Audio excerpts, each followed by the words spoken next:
여야가 2차 재난지원금 지급을 위해 4차 추가 경정 예산안을 오는 22일에 통과하기로 합의했습니다. 하지만 여전히 통신비 2만 원 지원을 둘러싼 논란은 계속되고 있는데요. 이 초유의 코로나19 상황 속에서 이 올바른 합의점은 뭔지 또 신속히 결정하려면 어떤 점이 필요한지 이 두 분의 전문가와 얘기 나눠보도록 하겠습니다.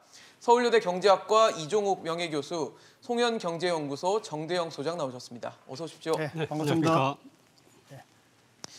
네, 지난 14일이죠. 정세균 국무총리 시정연설 시작으로 4차 추경 심사 본격적으로 착수를 했습니다. 그리고 22일 본회의를 열고 본격적으로 처리를 하겠다라고 여야가 합의를 했는데 이번 4차 추경안이 규모가 7조 8천억 원 규모입니다. 과연 이 시간 동안 22일까지 이제 시간이 얼마 남지 않았는데 충분히 심사를 할 수 있을지 이건 어떻게 좀 보십니까, 교수님? 보시기에는 신속한 처리는 필요한데 제대로 된 처리도 좀 필요할 거 아니에요? 예, 그렇죠.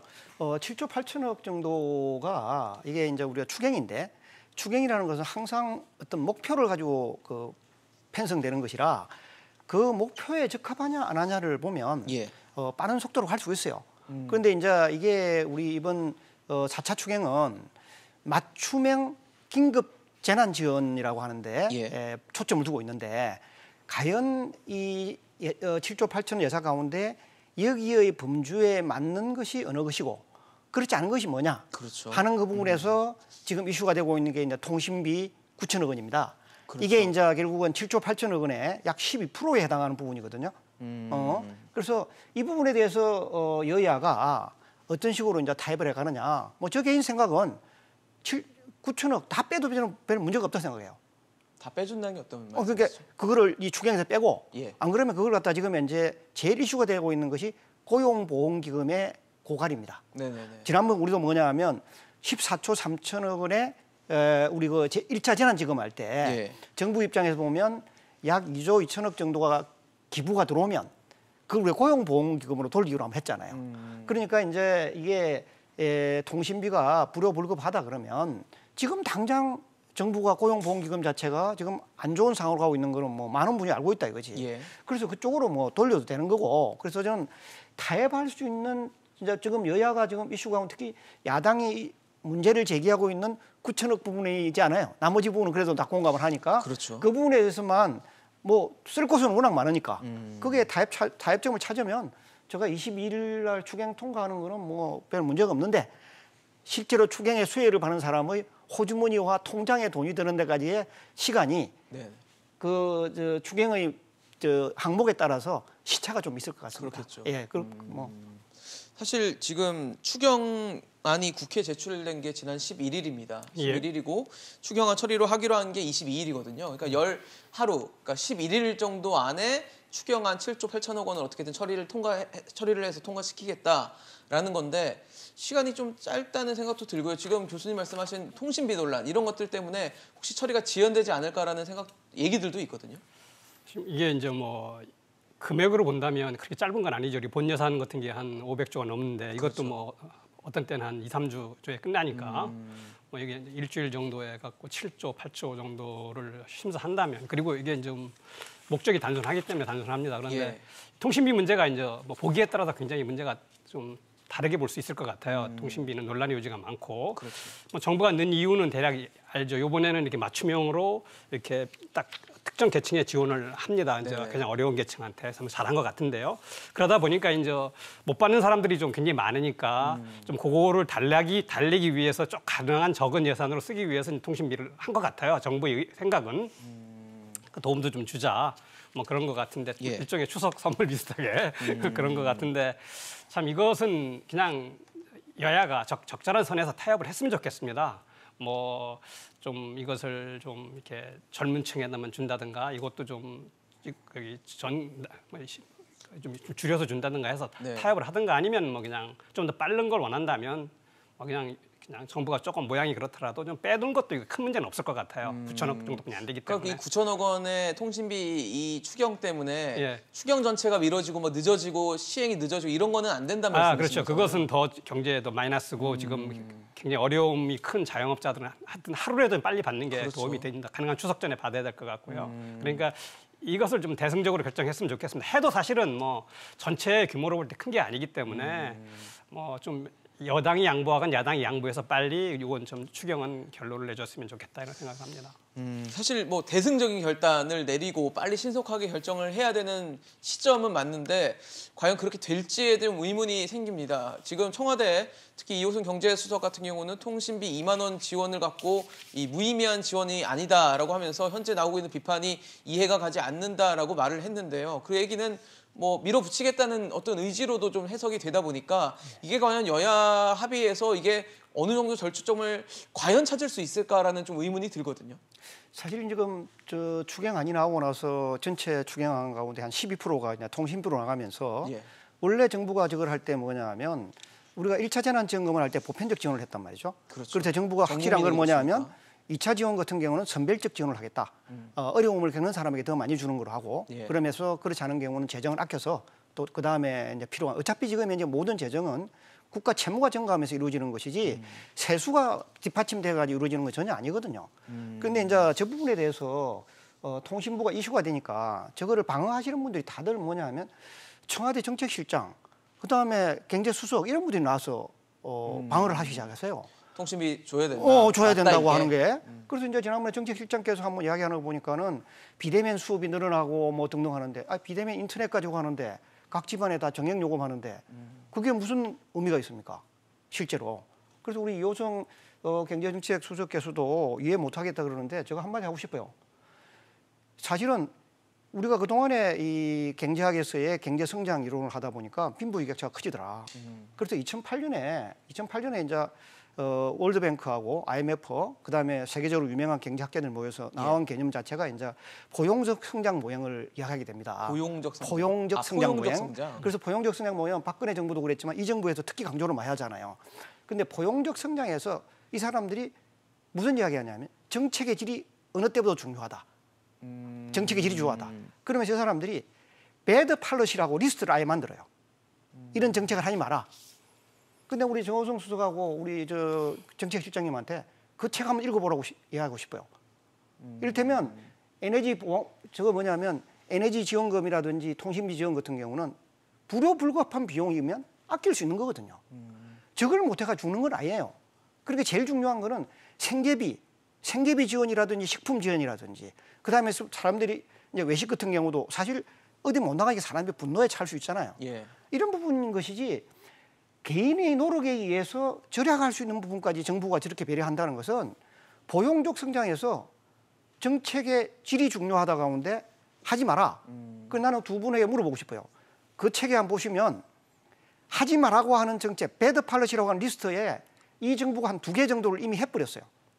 네? 그래서 이제는 저는 다 국가마다 세수를 뒷받침해서 하는 게 아니라 재정 적자를 통해서 이루어지기 때문에 어느 시점보다도 정책 당국자에게서의 정책의 질이 중요한 시대로 가는 거거든요. 그래서 이런 부분에 대해 이해하지 못하겠다. 정말 나는 물어보고 싶어요. 이게 정말 긴급 재난에 해당하는 정도느냐? 그럼 만약에 그러려면 정부가 우리에게 무슨 제시를 해야 되냐면 가난한 사람 가운데 통신비를 내지 못하는 사람들의 비중이 어느 정도 되더라 하는 것을 지난번에 조사했으니까 그 이야기를 좀 해줬으면 좋겠어요. 그러면 제가 공감을 할 수 있죠. 그렇지 않고 그냥 뭐 2만 원 주겠다고 하니까. 그러면 정부 입장에서 실제로 우리가 통신비 지원이 안 돼가지고 어려운 상황에 빠져 있는 사람들의 비중이 얼마쯤 되느냐 한번 했으면 좋겠어요. 그런데 지금 지난번에 우리 재난지원금을 어디에 썼냐 물었을 때 생필품, 그다음에 식료품, 통신비에서 49%가 나왔는데 그 설문조사의 리스트에 뭘 쭉 나눴는지 모르겠어요. 그랬을 때 통신비를 적은 사람이 전체 설문자 가운데 몇 %인지 최소한 정부가 그런 준비 토대하에서 정책안을 내놔야 되는 것이지 저거는 보편적 지원에도 은근히 맞는 거지만 선별 지원에 안 맞고 그렇죠. 그다음에 이게 긴급 재난인지 그것도 국민이 이해가 안 가고 그다음에 저같이 경제학 하는 사람 입장에서는 배드 팔러시 리스트에 있는 하지 말라는 정책 꼭 해야겠느냐. 그렇게 물어보고 싶어요, 진짜. 사실 이게 2만 원 지원을 해준다고 그래서 저는 이게 뭐 내 통장에 들어오는 건지 뭐 이런 게 좀 궁금했는데 알아보니까 통신사가 먼저 2만 원 할인해서 청구를 하고 나중에 정부가 2만 원에 대한 이 액수를 전체 액수를 이제 보전을 해주는 그런 식의 방식을 취하다 보니까 이게 실제적으로 2만 원을 지원을 했을 때 뭐 경제적 승수 효과라고 하잖아요. 사회적으로 이제 다른 또 소비나 이런 경제적 활동으로 이어지는 그런 활동은 좀 이어지기가 어렵다라는 지적도 있거든요. 일단 뭐 없다고 할 수는 없겠죠. 왜 그러냐면은 내가 만약에 뭐 저기 4, 5만 원 내다가 여기 2만 원 깎이면은 뭐 2만 원만 내든가 아니면 2만 원, 뭐 3만 원 내던 사람 1만 원 내니까 당장 예금 잔고가 또는 뭐 내야 할 돈이 줄으니까 그만큼 현찰이 조금 있는 건데 이게 모든 재정 정책은 사실 생각보다는 승수 효과가 크지 않다 이렇게 생각을 알아야 된다. 현금을 주던 이렇게 깎아주던 왜 그러냐면 이 돈이라는 것은 결국 이렇게 한순에 떨어지는 게 아니라 그 돈은 어디서 갖다 쓰는 거거든요. 저기 돈이 새로 있는 게 아니라 대한민국 돈에 이렇게 있습니다. 있는데 여기서 뭐 국채를 발행하면 누가 국채를 사야 되니까 뭐 돈을 갖다가 그것을 또 이제 이렇게 뭐 재난지원금을 주던 통신비를 깎아주던 보조를 해주던 이렇게 하면은 그 돈이 줄기 때문에 여기 줄어든 부분은 얘기는 안 하고 새로 주는 부분에서만 승수 효과를 얘기합니다. 그렇기 때문에 승수 효과는 뭐 저렇게 얘기하지만 저 돈이 어디서 나왔으면 빠지는 부분이 있거든요. 그렇죠. 그것까지 생각한다면 정부가 생각하는 이 재정 정책에 의한 승수 효과는 크지 않다는 게 이제 뭐 경제학자들이 많이 하는 얘기입니다. 그래서 이 문제는 사실 아까 처음에 말씀드린 대로 정부의 의도는 충분히 이해는 돼요. 이해는 되지만 이게 그렇게 정말 제가 볼 때는 그렇게 시급한 것 같지는 않고 또 다른 거에 중요하니까 빨리 좀 여당이 좀 양보를 해서 빨리 추경을 해갖고 자영업자들을 좀 편하게 해달라 이게 더 중요한 것 같습니다. 근데 사실 2만 원 여론조사에도 나오거든요. 네네. 여론조사에도 국민들 경우에 정부가 주는 공돈을 싫어하는 사람이 세상에 어디 있겠습니까? 그렇죠. 그런 국민들도 58.7, 약 60%가 통신비 2만 원 지원 자체는 적절하지 않다라고 이야기했고 아까 우리 자료화면 나오지만은 만약에 내가 통신비 2만 원을 받아서 치킨을 산다 이야기하는데 내가 치킨을 살지 안 살지 그걸 어떻게 알아요? 모르죠.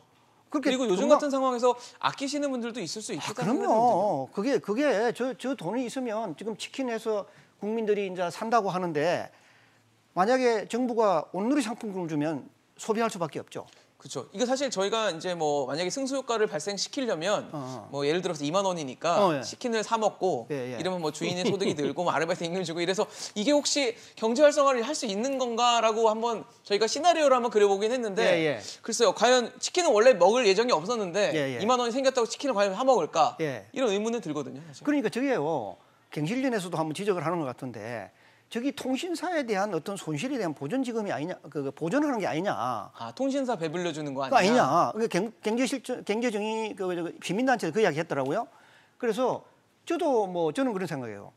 갑자기 무슨 보편지원금에 9천억이야? 지금 이제 다 국가 채무가 늘어가 있는데 그렇다 그러면 야 저게 무슨 힘 좋은 로비가 있나? 이런 식의 우리 학자들 같으면 의구심이 드신다는 거죠. 저도 그랬는데 이미 갱신련에서 그 이야기를 공개적으로 이야기했더라고요. 이게 그리고 아까 우리 정대도 이야기했지만은 정말 정부가 재정 정책을 취할 때는 현명해야 한다는 것이 교과서하고 이 재정 정책의 효과, 그러니까 교과서에 가르치는 거하고 실제 재정 정책 효과 사이에 갭이 너무 커요. 원래 우리가 이야기할 때는 재정 정책을 취하면 성수 효과에서 경제에 영향을 준다 이렇게 하는데 그 성수 효과가 실제로 우리 한국의 한국은행 데이터를 한번 보시면 분석한 걸 보시면 한국은행 데이터 부재가 정부 투자를 하게 되면 1조를 투자를 하면요 3년 뒤에 한 1조 조금 넘는 돈이 나와요. 3년 뒤요? 3년 뒤에. 나머지 정부 소비라든지 이런 거 등등 하면 이전 지출하면 3년이 지나도 1조가 안 나옵니다. 1조 투자하면 한 8,800억, 8,900억밖에 안 돼요. 그러니까 이론과 현실은 굉장히 다른 거네요. 그렇죠. 우리가 학교에서 가르칠 때 항상 그래요. 재정 정책의 부분은 우리가 이론적으로 가르친 거하고 실제 나타나는 갭이 너무 크다. 그렇기 때문에 저런 게 이제 저런 게 정책이 국회에서 좀 심도 있게 토론돼야 되는 가운데 하나가 그래도 토론을 통해 가지고 성수 효과가 늦게 나타날 만한 거는 그래도 좀 정치적 타협을 해서 줄여가는 게 맞지 않을까 생각해요. 글쎄요. 사실 이게 뭐 두 분이 말씀하신 게 비슷한 것 같아요. 결국 승수 효과를 기대하기는 좀 부족하지 않을까라는 생각이 좀 들게 하는 답변이었던 것 같은데 사실 앞서 소장님 말씀해 주시겠지만 1차 재난지원금은 사실 보편적인 전 국민에 대한 지급이었고 이번에는 소상공인 자영업자분들이 너무 힘드니까 그분들을 타깃한 이제 맞춤형 지원이라고 했는데 그래서 뭐 액수도 나누고 기준도 나눠놨어요. 이번에 그 2.5단계 하면서 영업을 아예 못 하신 분들은 뭐 200만 원 주고 영업시간 제한받은 분들은 뭐 150만 원 주고 그다음에 연매출 4억 원 이하 자영업자들은 뭐 100만 원씩, 뭐 50만 원씩 이렇게 주겠다라고 해놨는데 이러다 보니까 지원 대상이 안 되시는 분들이 생기더라고요. 뭐 연매출이 4억 뭐 1,000만 원이다. 그래서 벗어나고 뭐 이래서 안 되고 저래서 안 되고 그래서 이런 분들이 반발을 하는데 합의점을 찾을 수 있을지가 궁금해요. 모두 다 힘든데 왜 난 못 받냐 이거거든요. 그렇죠. 그 지원이 이제 그래서 이제 사람들이 이제 보편적 지원을 자꾸만 얘기하는 거죠. 보편적 지원을 하면은 다 조그만 금액이 좀 똑같이 나눠주면 그렇죠. 불만은 없지만 그런데 이 어떤 정책을 선별적으로 맞춤형을 하다 보면 결국 어디선가 구멍이 생깁니다. 그렇죠. 그러니까 이것은 네네. 정부가 좀 정책을 세밀하게 해서 가장 적게 해야 되지만 어쩔 수 없는 거라고 받아들여야 될 것 같아요. 왜냐하면 우리가 그 재정이라는 게 한계가 있는 거니까. 그러니까 선별적으로 하기로 한 시점부터 불만은 어차피 예고가 돼 있었던 예고가 돼 있죠. 거죠? 그래서 이제 아마 통신비를 한 거예요. 조금이라도 그걸 조금 해서 아무도 거의 못 받는 사람이 생기지 않도록 하기 위해서. 근데 그게 또 불만을 또 이제 그건 또 우습게 돼버린 거죠. 뭐 여기저기도 보니까 별게 아니니까. 그러니까 이런 건데 이것은 이제 정부가 나서서 그러니까 국민들한테 설득을 해야죠. 이게 이렇게 했다. 뭐 이렇게 이런 조건으로 했는데 빠지는 분이 분명히 있다. 굉장히 미안하지만 이건 또 이제 고민해서 다른 방법을 또 다음에 내년이라든가 또 계속 찾아 보완해 나가겠다. 그리고 이런 방법이 낫다. 이것은 어떤 제도, 어떤 정책을 하건 결국은 조금씩 빠져서 불만을 맞춤형이라는 게 딱 맞출 수가 없기 때문에 그리고 사람마다 자기가 생각하는 기준이 다르기 때문에 그래서 이건 뭐 그냥 받아들여야 되는 상황인 것 같아요. 사실 뭐 소장님 말씀이 일견 이해가 되는 게 선별하면 어쨌든 불만이 생기잖아요. 그런데요, 저는 정책을 취할 때 항상 이거는 경제적 문제입니다. 경제적 문제는 경제적 용어로 풀어가야 돼요. 그러면 13세에게 통선비를 준다는데 네네. 13세에서 15세 사이는 부모의 보호를 받아야 되는 청소년이에요. 우리가 경제활동 인구를 정의할 때 15세 이상을 경제활동 인구로 정의하잖아요. 그렇죠. 그러면 15세 경제활동 인구라고 하는 거는 당신은 이제 당신 스스로의 힘으로 당신의 인생을 개척해 나가야 된다라고 하는 이런 의미가 있거든요. 그러니까 아니 15세 이상이라 그러면 경제적 용어로도 의미는 있어요. 그런데 13세? 웬 13세? 그러면 15세 미만이라 그러면 중학생까지는 부모의 이 배려가 필요한 부분이에요. 왜? 그건 아동 노동이기 때문에 할 수가 없어요. 그러니까 15세 이상. 그러면 그 통신비를 지원하는 사람의 범주를 경제적 용어를 가지고 정의를 하든지 그렇지 않은 상황에서 하니까 혼란이 생기는 거예요. 이 부분이. 그다음에 뭐냐면 맞춤형 지원이라고 했으면 무엇이 맞춤형입니까? 아까 뭐냐면 1차 재난지원금 어디에 썼는가 서베이했죠. 그러면 소상공인들 보고 어떤 정책이 효과가 있었는가라고 하는 것을 수요 조사를 통해서 한번 해봐야 되는 게 맞춤형 지원 아닌가요? 그래서 지금 보면 혹시 자료 화면이 나올지 모르겠지만 말씀해 주시면 제가 소상공인들 보면 지금까지 정책 가운데 어떤 정책이 효과가 있었느냐 하는 거를 소상공인연합회가 발표한 자료가 있어요. 그 한번 자료를 한번 보시면은 실제로 뭐냐면 재난지원금 정책 가운데 제일 도움이 됐던 거 순서대로 얘기해 보면 갱년 안정자금이 저건 뭐 갱년 안정자금 자체가 가장 도움이 되고 그다음에 지금 말씀하시는 게 소상공인을 대상으로 조사를 한 결과인 거죠. 그렇죠. 그러니까 소상공인들의 목소리가 담겨져 있는 그런 자연 대책인데 이거 나오네요. 이게 이제 결국은 뭐냐면 맞춤형 지원이란 말은 우리가 맞춤형은 뭐입니까? 수요자 기반으로 정책을 취한다는 거거든요. 그 보면 제1차 우리가 이제 재난지원하고 났더니 소상공인들이 무엇이 도움이 됐냐 물었더니 갱년 안정자금, 이번에 갱년 가지고 우리 3조 8천억 정도를 해요. 그다음에 두 번째 가운데 하나가 특례보증이 진짜 지역신고 특례보증이 도움이 되더라. 그다음에 뭐냐 하면 만기 연장해 주는 것도 도움이 되고 소독약 주는 것도 되고 그다음에 금리 인하하는 것도 도움이 되더라. 이렇게 하나요? 그럼 저렇게 답을 했어요. 그러면 이 사람들 보고 너 필요한 정책이 뭐냐 물었을 거예요. 필요한 정책을 한번 보죠. 네. 이거는 지금까지 나온 정책에 대해서 만족도를 나타낸 거고. 만족된 거고. 이제 뭐가 더 필요하니라고 물어봤네요. 또 뭐가 필요하니 물어봤어요. 그랬더니 이 사람들의 제일 1번이 뭐냐면 소상공인 경영 안전지원 예산을 대폭 확대해달라. 그다음에 뭐냐면 현실적인 지원 정책을 현실 지원 정책은 네네. 피해를 봤으면 피해 기반으로 해달라는 겁니다. 예. 제가 조금 더 구체적으로 이야기 좀 있다가 그다음에 소상공인 특례보증 아까 말하는데 그대로 나와 있어요.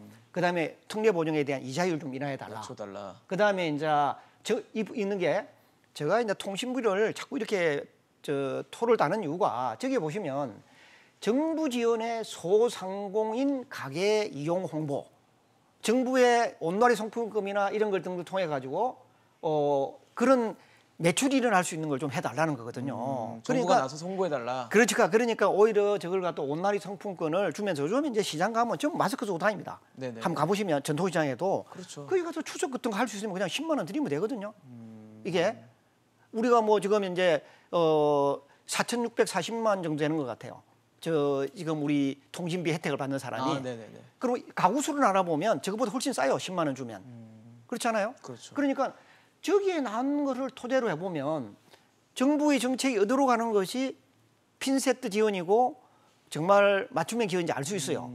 그 가운데 또 하나가 아까 우리 누가 이야기하다 말았는데 정부는 12개 업종에 대해서 집합 금지, 집합 제한을 했어요. 그렇죠. 그럼 유흥업소 같은 경우는 분명히 세금을 내고 다 하는 곳이에요. 정부가 금지시켰어요.